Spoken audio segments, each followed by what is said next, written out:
Saka Tatal, mantan narapidana kasus pembunuhan Vina Eki terus mematangkan persiapan menuju sidang peninjauan kembali di Pengadilan Negeri Cirebon Rabu 24 Juli 2024. Tim kuasa hukum Saka Tatal telah menyiapkan 11 novum atau bukti baru dan akan menghadirkan sejumlah saksi ahli, di antaranya ahli psikologi forensik dan pakar hukum pidana dan mantan petinggi Polri.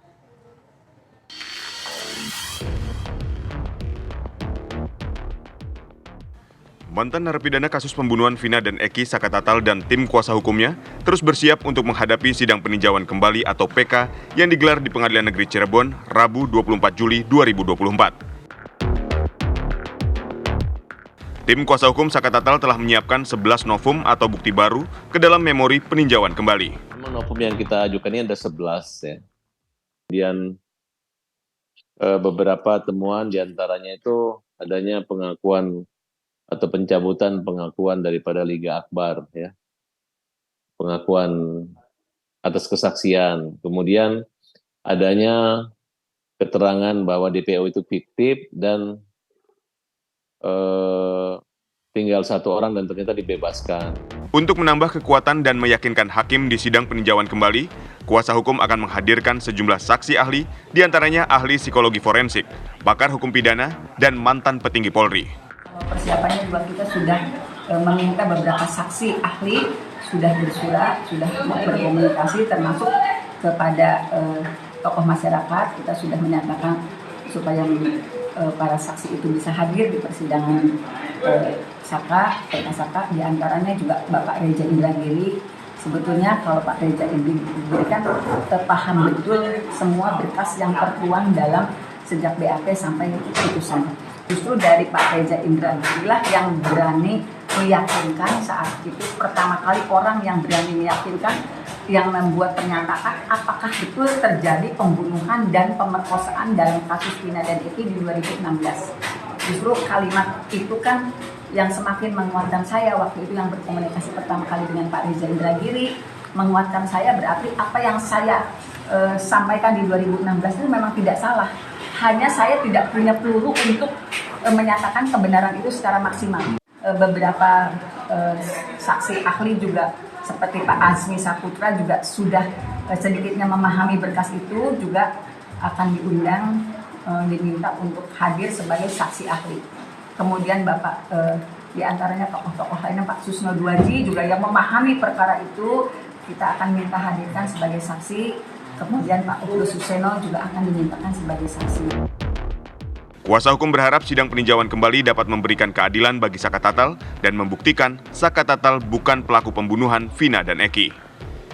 Dari Cirebon, Jawa Barat, tim TV One mengabarkan.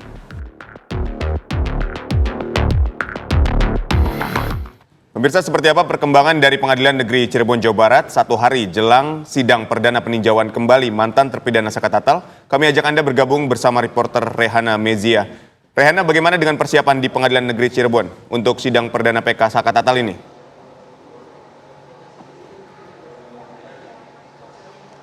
Ya baik, selamat sore Oho dan juga pemirsa. Benar sekali bahwasannya sejumlah persiapan juga hingga saat ini masih terus dilaksanakan. Mengingat di hari esok ini yakini sidang peninjauan kembali terhadap mantan narapidana dalam kasus Vina dan juga Eki pada tahun 2016 silam, yakini Saka Tatal.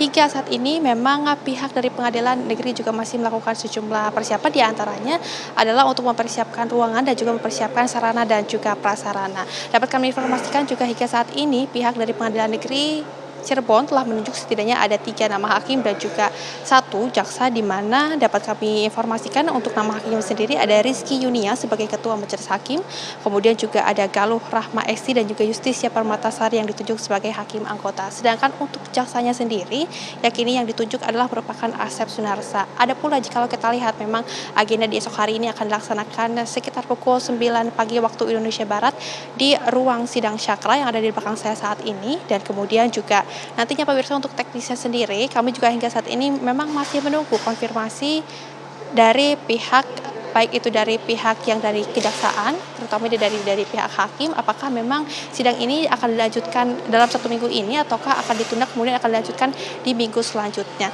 Demikian juga dapat kami informasikan bahwasannya untuk menjamin keamanan sidang, pihak Pengadilan Negeri Cirebon juga telah berkoordinasi dengan Polres Cirebon untuk menjamin sidang ini yang akan dilaksanakan pada esok yang akan diagendakan di pagi hari. Kemudian juga persiapan dari Sakatatal sendiri mengulas ada beberapa aktivitas yang memang sedari kemarin juga terus dilaksanakan. Di antaranya yakini adalah ada tes psikologi. Tes psikologi ini dilaksanakan beberapa hari lalu yang ada di LPSK Kota Bandung. Kemudian pemeriksaan ini juga memang menjadi salah satu langkah bagi Sakatatal untuk nantinya bersiap menghadapi sidang PK di esok hari. Tesnya sendiri yakini pemirsa melibatkan tes psikologi dan juga tes mental dari Sakatatal. Demikian informasi sementara dari Cirebon, saya kembalikan kepada Anda di Jakarta. Baik, terima kasih Rehana Mezi atas laporan Anda. Pemirsa, tim kuasa hukum Sakatatal akan menyiapkan sejumlah bukti baru atau novum yang akan membeberkan fakta sebenarnya dalam sidang peninjauan kembali di PN Cirebon, Jawa Barat esok hari. Apa saja novum yang diyakini kuasa hukum Saka sehingga bisa membantah semua kejadian terdahulu? Saat ini pemirsa sudah bergabung bersama kami kuasa hukum Sakatatal Krisna Murty. Selamat sore Pak Krisna, apa saja bukti baru yang dinilai otentik dan bisa mematahkan semua kronologi maupun kejadian terdahulu? Pak Krisna.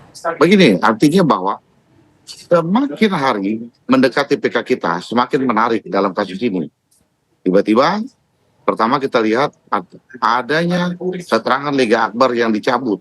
Bahwa dia menerangkan keterangan itu ketika di BAP 2016, itu diarahkan oleh Rudiana.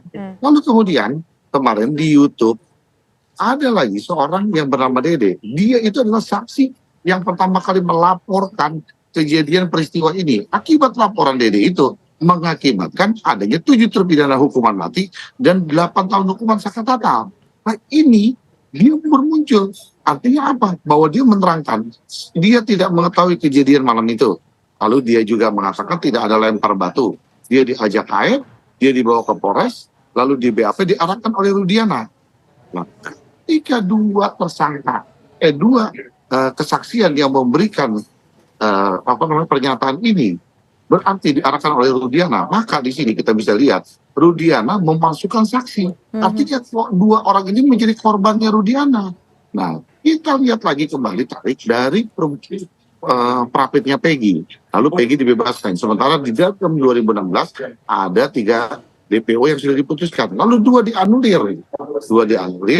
Lalu sementara Peggy bebas. Lah kalau Peggy sendiri bebas, berarti kan DPO ini fiktif. Kalau DPO ini fiktif, lalu saksi ini fiktif, apakah masih ada dalam kasus pembunuhan dan pemerkosaan Vina di 2016? Ini yang kami yakini bahwa kami juga nggak yakin dengan itu. Maka lalu ditemukan lagi dengan novum-novum yang kami temukan bahwa yang akan kita hadirkan seperti misalkan mereka katakan bahwa adanya motor yang tidak rusak. Tapi kita temukan adanya foto yang dimana motor itu dia tuh rusak, terus ada garet jalan, posisinya di sebelah kanan, sementara kita lihat korbannya, ya kan itu juga posisinya lukanya dari sebelah kanan, berarti ya kan semua lukanya dari sebelah kanan, rusaknya motor di sebelah kanan, rusaknya tangan, lukanya tangan di sebelah kanan, kita yakini ini adalah kecelakaan.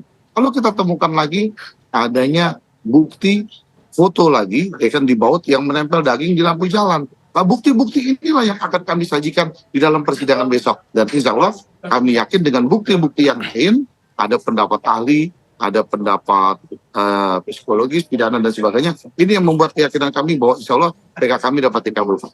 Baik, Bang Krisna, dengan Liga Akbar yang mencabut laporan, kemudian ada Dede yang juga kemarin memberikan kesaksiannya, apakah mereka juga akan dijadikan saksi dalam sidang PK besok?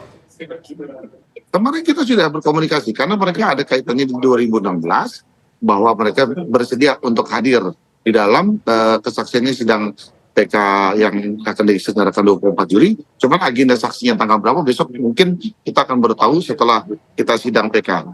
Artinya bahwa Liga Akbar kita sudah komunikasikan dengan pihaknya bahwa dia siap hadir dan Dede lagi kita komunikasikan untuk hadir. Artinya bahwa kalau mereka hadir ini semakin menarik, semakin terungkap. Karena juga kami bingung keyakinan apa yang dulu 2016 hakim memutuskan bahwa ini ada 7 terpidana dan 1 8 tahun hukuman. Sementara kita bisa lihat bahwa saksi mahkota yang diterangkan Aib dan Dede ini tidak hadir.